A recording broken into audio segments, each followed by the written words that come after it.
శ్రీ మహాగణాధిపతి దేవతాభ్య నమః. మనము ఈరోజు గోచారం గురించి తెలుసుకుందాం. గోచారం అంటే గ్రహములు ఒక రాశి నుంచి మరొక రాశికి మారుట. సమస్త ప్రాణకోటికి గ్రహముల యొక్క కిరణముల యొక్క వీక్షణ వారి యొక్క సుఖ దుఃఖాలని నిర్ణయిస్తోంది. ఆ గ్రహముల యొక్క కిరణ వీక్షణ వల్లే మనం మన యొక్క ప్రాణకోటి మంచి చెడులు కూడా నిర్ణయించబడుతున్నాయి. నవగ్రహములన్నీ కూడా భచక్ర విధానంలో వసిస్తూ ఉంటాయి.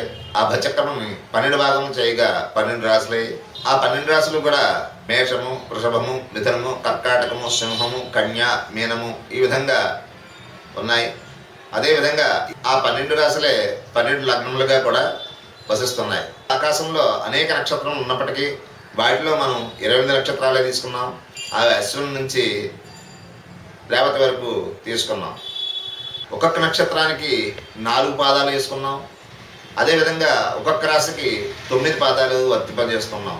ఈ విధంగా మనం గోచారాన్ని చూసుకోవడం జరుగుతోంది. ఈ యొక్క గోచార ఫలితాల్లో మంచి చెడు రెండు కూడా నిమిత్తమై ఉంటాయి. ఈ యొక్క మంచి చెడుల్ని వారి యొక్క జాతక భావం బట్టి నిర్ణయించడం జరుగుతుంది. వారి యొక్క లగ్నాన్ని, వారి యొక్క గోచారాన్ని తీసుకొని లగ్న ప్రకారంగా ఉండేటువంటి రాశుల యొక్క ప్రభావాన్ని బట్టి వారి యొక్క జాతకం నిర్ణయింపబడుతుంది. శ్రీమాత్రే నమః.